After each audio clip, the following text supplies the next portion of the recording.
देखिए मैकेनिक्स का क्वेश्चन है, इसमें क्या बोल रखा है कि a block of mass 2 kg is at rest on a horizontal table, the coefficient of friction between block और टेबल दे रखी है 0.1 और एक हॉरिजॉन्टल फोर्स 3 न्यूटन का ब्लॉक को अप्लाई कर रहे हैं। तो अपन से पूछ रहे हैं कि स्पीड ऑफ ब्लॉक क्या होगी आफ्टर ब्लॉक 10 मीटर चल चुका है। उसको ड्रॉ करके समझते हैं तो आसान होगा थोड़ा। तो ये ब्लॉक दे रखा है अपन को 2 kg का और एक हॉरिजॉन्टल सरफेस पे लाई कर रहा है और coefficient of friction between block and table यानी म्यू की वैल्यू दे रखी है 0.1 और एक हॉरिजॉन्टल फोर्स इस पे लग रहा है बॉडी पे जो कि है 3 न्यूटन का। ठीक है, और अपन से पूछ रखा है कि स्पीड क्या होएगी ब्लॉक की जब ये 10 मीटर चल चुका होएगा, उस इंस्टेंट पे इसकी स्पीड क्या होएगी। तो पहले तो हमें ये पता करना होएगा कि ब्लॉक मूव भी करेगा कि नहीं।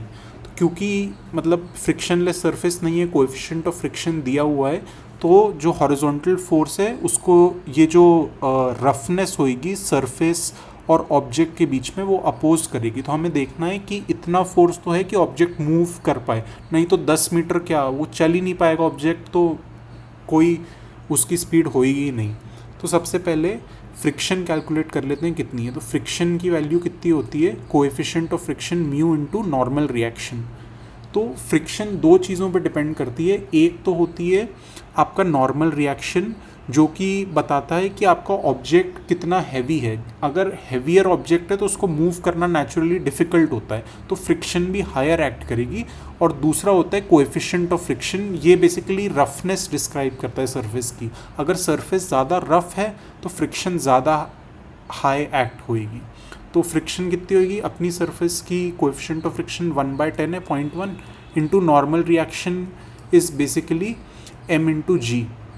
ठीक है, तो मास कितना है ब्लॉक का 2 kg इंटू जी की वैल्यू 10 ले लेते हैं। तो यानी अपने पास 2 न्यूटन्स का फ्रिक्शन एक्ट कर रहा है, लेकिन हॉरिजॉन्टल फोर्स जो एक्ट कर रहा है वो 3 न्यूटन का है, यानी ऑब्जेक्ट मूव तो करेगा, 3 न्यूटन इधर एक्ट करेगा और 2 न्यूटन्स की फ्रिक्शन एक्ट करेगी। तो नेट फोर्स जो अपने ऑब्जेक्ट पे लगेगा वो होएगा 3 - 2 इज इक्वल टू, ये एफ नेट है आपका बेसिकली नेट फोर्स जो ऑब्जेक्ट पे लग रहा है, और ये किसके इक्वल होएगा, मास इंटू एक्सेलरेशन के। तो ये 1 is equal to mass of block is 2 into acceleration is a. तो यानी एक्सेलरेशन की value 1/2 meters per second square आएगी। ब्लॉक इससे एक्सेलरेट करेगा।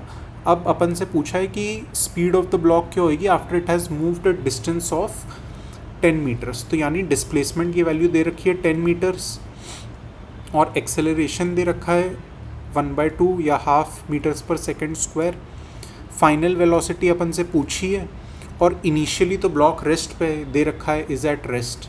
तो यानी इनिशियल वेलोसिटी हो गई 0। तो इक्वेशन ऑफ मोशन यूज़ करेंगे v² - u² is equal to 2as। तो ये कितना हो जाएगा, v² - 0² is equal to 2 times of acceleration is 1/2 into s 10। तो यानी फाइनल वेलोसिटी आ जाएगी आपकी √10 मीटर्स पर सेकेंड। ठीक है, तो स्पीड ऑफ द ब्लॉक जब 10 मीटर चल गया होएगा तब इसकी स्पीड होएगी √10 मीटर्स पर सेकेंड।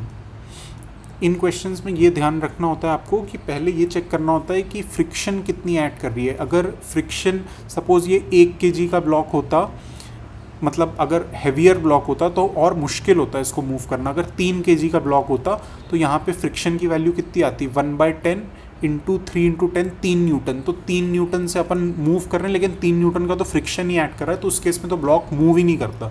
तो कितने भी टाइम के बाद ब्लॉक की वेलोसिटी 0 ही होती। तो इन सारे क्वेश्चंस में ये ध्यान रखना होता है कि फ्रिक्शन की वैल्यू अपन निकाल लें और फिर चेक कर लें कि ब्लॉक मूव भी कर रहा है कि नहीं। और फिर ब्लॉक अगर जो नेट फोर्स ब्लॉक पे है वो लग रहा है, यानी फ्रिक्शन की वैल्यू कम है, एक्सटर्नल फोर्स ज़्यादा है, तो ब्लॉक मूव करेगा और फिर अपन निकाल सकते हैं जो भी पैरामीटर हमें निकालना है। Thank you.